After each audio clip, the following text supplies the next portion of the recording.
wiil lagu magacaabo Jimmy Livingstone ayaa ku dhashay cudur difaac yari ah. Xataa jeermis yar ayaa dili kara isaga, markaa waa in lagu hayaa meel godoon ah. Wax ma taaban karo iyada oo aan la sumayn. Sidaa darteed waa inuu ku noolaadaa gudaha goobaco u eg oo noloshiisa oo dhan ah si uu u noolaado. Hooyadiis, Miss Livingstone, waxay aad uga ilaalisaa wiilkeeda. Ilaa uu ka gaadhay 4 sano, xataa looma ogolayn inuu guriga yimaado. Si kastaba ha ahaatee, kadib markii uu 4 jirsaday, iyada iyo Livingstone waxay keeneen wiilkii yaraa guriga isagoo xumbo ku jira. Qolkiisa sidoo kale wuxuu leeyahay xumbo weyn si uu ugu dhex lugeeyo. Xumbadu waxay leedahay 2 gacmood oo soo baxay oo waalidkiis u isticmaali karaan inay taabtaan isaga. Dhammaan alaabta waa la wasakheeyey si ay uga xoroobaan waxa ugu yar ee jeermiska, waxaana lagu hayaa gudaha xumbo. Jimmy ilaa waqtigaas wuxuu ku noolaa qolkaas. Miss Livingstone weligeed ma rabto inuu ka tago xumbo, sidaas darteed waxay ku dhammaysataa dhammaan sheekooyinka waqtiga jiifka. Waxaa keliya loo ogol yahay in uu daawado 1 kanaal oo TV ah oo uu akhriyo 1 joornaal, sababtoo ah Miss Livingstone waxa ay ku adkaysanaysaa in ay yihiin kuwa keliya ee abid la sameeyey. Waxay kaloo isticmaashaa gacmaha bannaanka ah si ay timihiisa u jarto ay u habsato wiilkeeda. Miss Livingstone waa wadaniyad xad dhaaf ah, sidaa darteed waxa ay barataa Jimmy keliya waxa ay u malaynayso in ay macquul yihiin oo ay ku qasabto fikradaheeda isaga.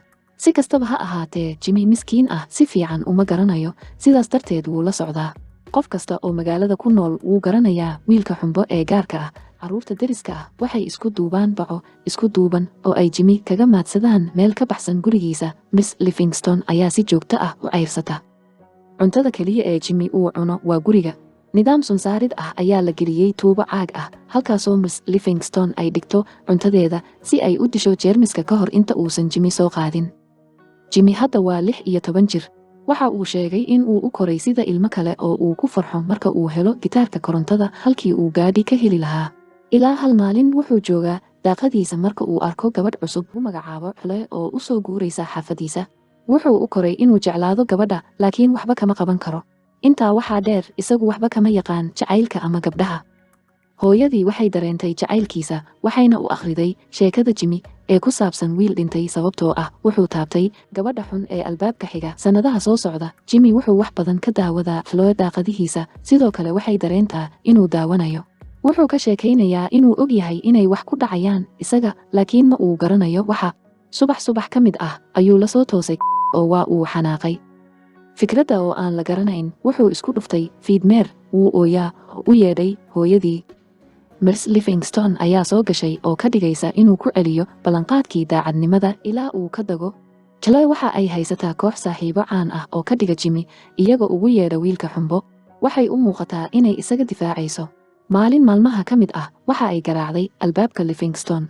Livingstone uu ogolaaday in ay soo gasho. Waxay raacdaa tuubada oo waxay gaadhay qolka Jimmy. Jimmy wuu yaabay oo wuu naxay sababtoo ah hooyadii ayaa ah haweeneyda keliya ee uu la hadlay. Chloe way la hadashay oo u sheegtay inay jeceshahay gitaarkiisa.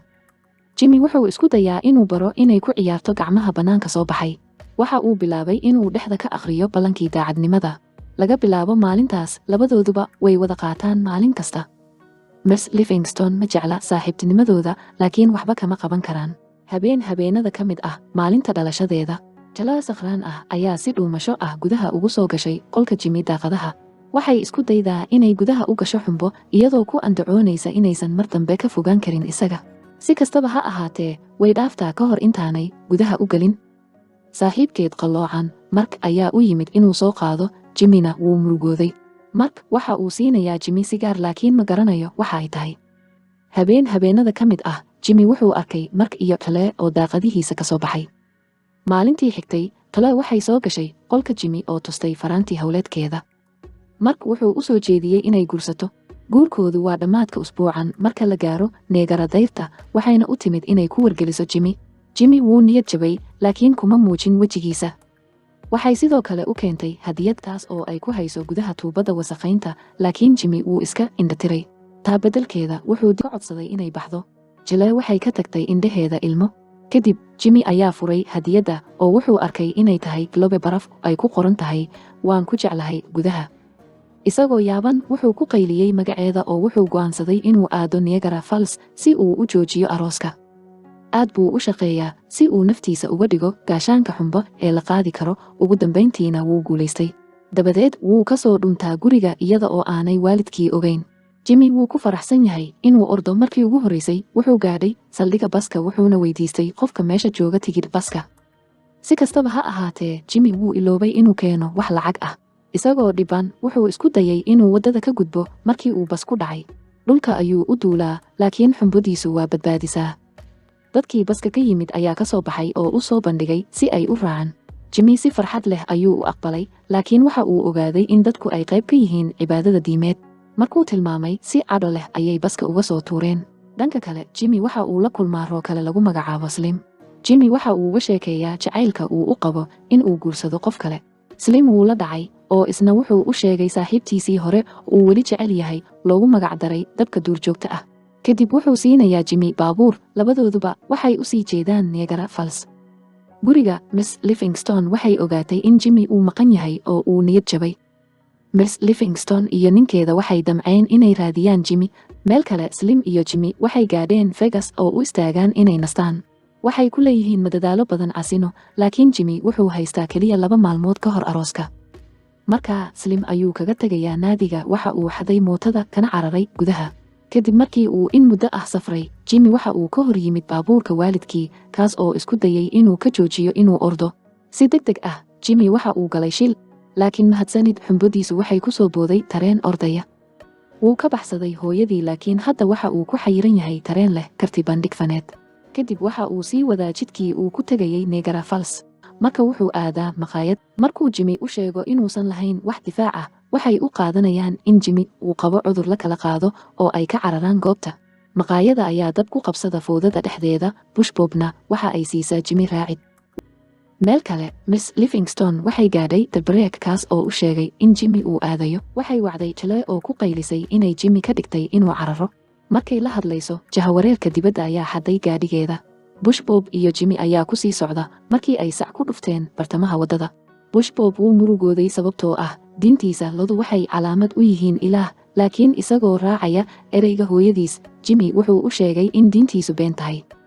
Tani waxay meel ka dhac ku tahay Bush Bob. Marka wuu ka tegay Jimmy keligiis. Jimmy waxa uu galay dukaan raashin ah oo uu wacay Chloe. Mark ayaa qabtay telefoonka oo u sheegay Jimmy inuu ka tanaasulo sababtoo ah wuxuu ku dhow yahay inuu guursado Chloe saacad gudaheed. Hadda waa rajo la'aan. Marka wuxuu wacay hooyadii oo ka codsaday inay u timaado si ay u soo qaado. Labadii waalidba way u kaxeeyeen oo waxay geliyeen gudaha baabuurka. Miss Livingstone waxay aadaa qolka dhaqda. Xiriirka aabaha iyo wiilka Livingstone ayaa u sheegay Jimmy inuusan niyad jabin ka hor inta uusan isku dayin. Isagoo ereyadiisa qaadanaya, Jimmy wuxuu orday inuu joojiyo arooska. Miss Livingstone way aragtay tan oo waxay ku raacday baabuurkooda. Isla mar ahaantaana, kooxda cibaadada waxay helayaan Jimmy oo sidoo kale raacaan. Slim asxaabtiisa rookariska ayaa sidoo kale u yimid samata bixinta Jimmy. Slim ayaa indhaha ku xidhay Miss Livingstone oo ku dhacda jacaylkiisii hore ee dabdamiska. Waxaa soo baxday in dhammaantood ay ku wateen dhabaha diyaarad ayaa kacday. Jimmyna waxa uu raacay duuliye duug ah, laakiin diyaaraddu waa dhacday, taasoo ka dhigaysa Jimmy inuu ku dhaco biyo dhacyada. Wuxuu si uun u maareeyaa inuu ka soo baxo biyaha. Chloe iyo Mark waxay ku jiraan kaniisadda iyagoo leh nidaradoodii markii Jimmy soo galo kaniisadda isaga oo sheeganaya jacaylkiisa. Markuu arkay tani waa fursaddiisii ugu dambaysay ee uu ku qanciyo Chloe, si khatar buu geliyey oo jeexjeexay xumbo u furay si uu u dhunkado. Si kastaba ha ahaatee, wax yar kadib wuu suuxsan yahay. Marka Chloe ay isku daydo inay toosiso, Ma iyo Miss Livingstone ayaa iyaguna halkaas yimid. Miss Livingstone waxay ka murugoonaysaa geerida wiilkeeda markii Livingstone uu ka codsaday inay qof walba runta u sheegto. Miss Livingstone ayaa si ceeb ah u muujisay in Jimmy aanu qabin wax xaalad ah oo uu si lama filaan ah u soo toosay. Waxaa soo baxday in ay isaga been u sheegtay si ay isaga ilaaliso sharka adduunka sannadahan oo dhan. Jimmy wuu naxay, laakiin wuu cafiyey hooyadii markay sheegtay inay u samaysay si ay isaga ilaaliso. Ugu dambayntii wuxuu isku duubay Chloe iyadoo qof kasta uu sacabtumayo. Chloe iyo Jimmy waa isguursanayaan. Qof kasta uu la kulmay intii uu safarka ku jiray waxa uu joogaa arooska. Miss Livingstone iyo Slim hadda waa dad badan. Filimku wuxuu dhammaanayaa markaan aragno Jimmy iyo Chloe oo baabuur ku sii socda bisha malabka. Subscribe saar si aad u hesho muuqaalo badan oo noocan oo kale ah. Sii sharagaree linkiga oo la wadaag asxaabtaada si aad u caawiso kanaalka. Hoos noogu reeb fikirkaaga, waad ku mahadsan tahay daawashada.